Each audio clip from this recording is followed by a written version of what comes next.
The following is intended for mature audiences. Viewer discretion is advised. Woo, it's been a minute. Welcome y'all to part 4 of What If Deku Was an Alter User. Alright, so it's time for that test. I powered them up as far as possible without them being, well, too OP.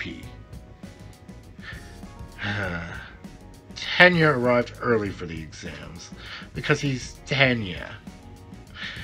The written test goes about as expected. Izumi wasn't stressed and had no pressure to master a power her body wasn't ready for, so she had the top score. Now, for the big change everyone's been waiting for, the practical exam. So, Izumi is far too graceful to trip, so here's what happens. She notices a boy trip and fall and uses Zetsui to gently grab him. Sorry for using my altar without warning, but today's far too important to make that kind of impression, yeah? The boy, who was actually kind of cute, smiled at Izumi. Thanks. Name's Oscar Uraraka. He gave a perfect bow and even kissed her hand. Izumi was quite impressed by this Oscar boy. Now I know that isn't the best name to come up with, but every attempt I've made at researching a male name for Ochako landed me nowhere. And I mention that I don't speak Japanese fluently? Back to the story. President Mike did his usual spiel, and like usual, Deku goes to speak with Oscar, since Oscar is Ochako in this instance. Tenya sees the thirst in her eyes and steps in. Now's not a good time to distract him, Zumi. He's in the zone and doesn't need all of this on the brain right now. Tenya motioned around Izumi, and he was right.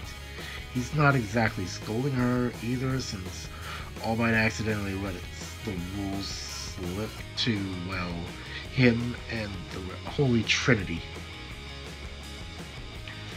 The practical goes exactly how you would expect. They wrecked it. However, Oscar gets knocked on the head by falling debris. Izumi notices the grunt and unleashes Zetsui. Zetsui Unleashed made short work of the zero-pointer, and Izumi helped Oscar out of the rubble while keeping an eye on Zetsui. However, it's not like Izumi needed the rescue points. Like I said, Zetsui is no joke. She beat All Might's record. Tenya came just shy of it, and so were the other two. If Katsuki had more time, she might have got a better score than Tenya. Izumi walks up to Tenya and kisses him and Ikari and really lays one on Katsuki. Said kisses were barely appropriate, but she got away with it. Momo wasn't very angry since 1, it's Izumi, and 2, compared to the kiss Katsuki got, it was a peck on the cheek. Our quintet knew for a fact that they got in, so they would throw a small party, and Izumi's been dying to throw another Midoriya party anyway. She took a good look at Oscar and noticed something. He had a gun in his hand. Before she could say anything, my least favorite 1B member, Shinso, steps in. Hey! He's got a gun! How is that fair? He should be disqualified. Oscar chimes in to defend himself. Oh, you mean this? He breaks down and reforms said gun, which I'm gonna model after the Nasher shotgun a little bit at least. By our information, it's my damn altar, or to be more specific, the second form. Also, thank you for saving me, Miss Midoriya. And the name of my altar is Gravion. Said gun is called Gravion Zwei. Yes, I went there. Oscar kissed Izumi's hand once again, and Shinso did me a wondrous favor and shut the hell up and left after that. To be clear, I don't hate Shinso, period, as a character. I just hate him at this in the early points of MHA. But back to it, yeah? Izumi was blushing a bit, but got over it quickly. However, not quick enough for the girls to not notice. Shameless Izumi just blushed at a boy. They didn't know whether to laugh or be scared at possibly losing the love of their lady. I'm throwing a party if you'd like to join. It shall be in a week's time. Please, wear your best attire. Izumi handed Oscar an invitation to the manor. And Oscar did her one better. So, if I'm going anyway, do you need a date? Izumi was caught off guard at that. He just flat out asked her if she'd accompany him. You know what? Sure. I'll be your date. And with that, the two were having a date. Izumi was, well, kind of caught off guard, like I said, but still, it should be fine, and it's all in good fun. This Oscar boy had her interested, and no, I'm not just talking about her taste in men. I'm referring to Oscar having a seemingly powerful alter and his humble nature. From what she saw, he'd at least make a good friend to have at UA. Having strong allies is good for life, after all. The week went by, and they were given the news that they had all passed with flying colors, and Izumi had confirmation of beating All Might's record from All Might himself. We're gonna fade to a small father-daughter outing. The two of them were just acting like normal people, going to the mall, watching a movie, having some pizza, stuff like that. However, this is where things go wrong. A group of Ice Quirk villains show up and were making demands. Atsuhiko and Izumi look at one another and go into action. One, this is self-defense technically, and two, the father-daughter combo are knighted by the state. So there's not much the police can do to stop them on this. Rambos and Zetsue in base mode were more than enough to deal with these guys. And then, of course, one of them, however, shot a couple razors of ice that, one, ruined the dress Izumi was wearing, and also sliced her cheek. Zetsue went ballistic. Even if Izumi is angry, she's not going to kill someone over a cut to the cheek and a ruined dress. And subsequently, neither is Zetsue, but still, the look on Zetsue's eye alone made the goon surrender immediately.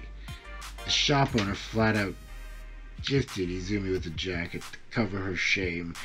He'd give her a top, but he just doesn't have anything for her specifically at that moment. This is mostly in men's attire.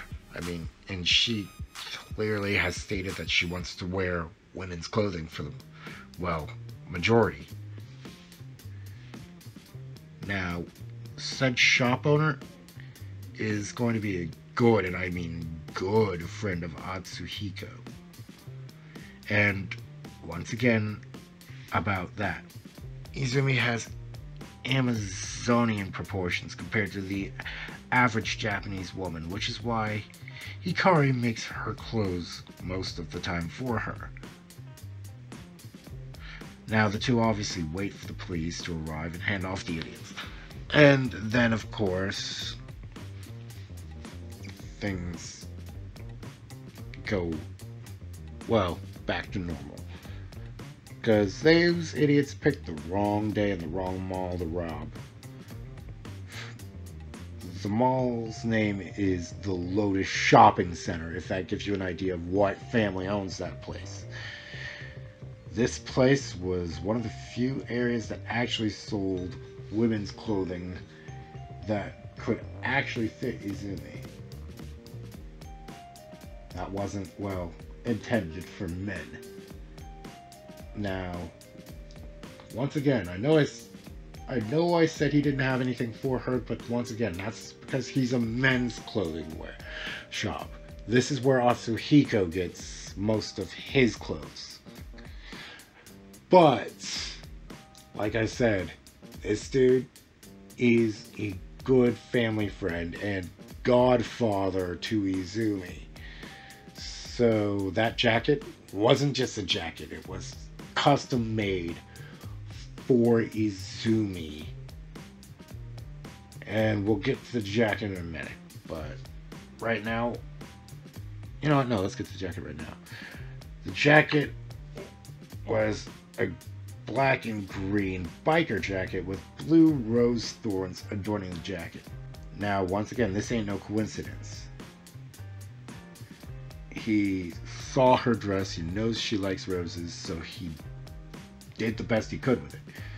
And this is where Izumi goes in to hug it. Thank you, Uncle John. I love it. That got a smile out of John Onizuka, age 30. Japanese, African American. He has a Japanese father and a black mother, but he himself has albinism. He's not a traditional albino, however. He looks that way because of his quirk, which is called noir. He can harness the positive and negative energy, yin and yang, around him, and, well, weaponize it. Think somewhere between Shigo and Negative Man, minus, well, the personality thing. His approach to balance is meditation, like Raven level meditation that he does daily. He meditates for like an hour a day, if that. Now then, this dude is the exact size of Atsuhiko, so that's why his shop provides for larger folk, in all meanings of the terms. You're welcome, sweetheart. Your father won't shut up about your performance in the hero exam. Congratulations, baby. John gives Izumi a big hug, and she reciprocates before she leaves. The rest of the day was uneventful. The day of the party arrives, and I'll drop you off in May's room, specifically her bed. May woke up to a sight she didn't think she'd get. Next door was a sleeping, naked Izumi. Hell yeah! That wasn't a dream after all. Who's unattractive now, Hikari? May thought to herself. As she was staring at Izumi, said girl woke up. As fun as that was, I'd better get going before I have to do a walk of shame and you get two very powerful women jealous. Izumi barely manages to avoid said walk of shame and begins her day in earnest. Fast forward to the party to see everyone in their finest attire. Oscar exits a nice looking car. I'm gonna say that his family hit the jackpot, like the big lottery, and made some good investments in various things, including a support company that came out of nowhere. Oscar is wearing what appears to be a white Armani suit and a matching white hat. I'm not gonna lie here.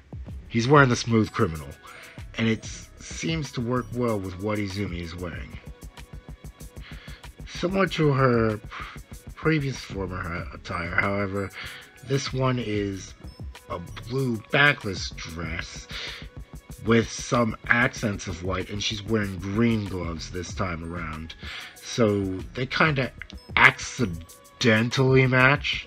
Oscar walks up to Izumi and kisses her hand, then extends his arm while taking a good look at Izumi. Shall we go, my lady? One as lovely as yourself shouldn't waste the night not enjoying her own party. That series of actions got a blush out of all the girls. How long have you been working on that one, Casanova? His mother actually answered with he's been practicing etiquette dancing and reading Shakespeare all week. Mama! Oscar cried out indignantly. No one said anything. No one said anything. They've all been embarrassed by their parents at some point in time. Izumi hooked onto her date's arm, and they entered the manor.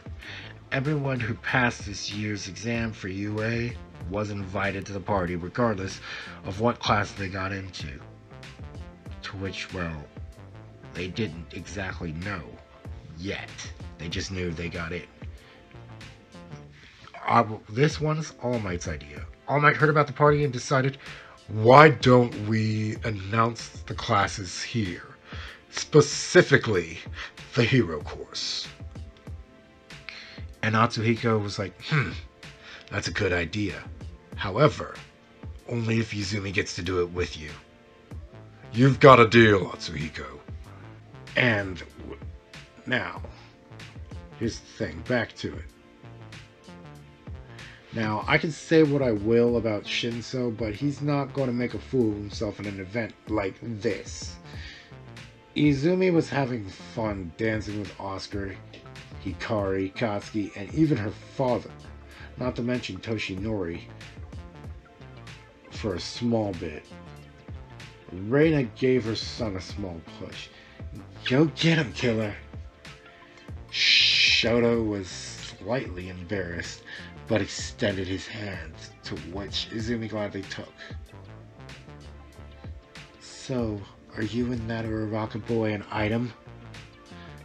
Izumi giggles and says, No, we are most certainly not. This is merely a date. He was nice and interesting, and he asked me out when I gave him his invite. That put a bit of a smile on Shoto's face, and they finished their dance. Izumi went up to the mezzanine with All Might. Ladies and gentlemen, it is with great honor that All Might and I present to you the students that shall be attending the hero course. Now, I'm gonna leave you with this little bit. Hikari got in, and that means there's an odd number of students. And for the record, Izumi's eyes went wide when she heard the name Mineta. Kept her composure, however. See you next time, Deadites.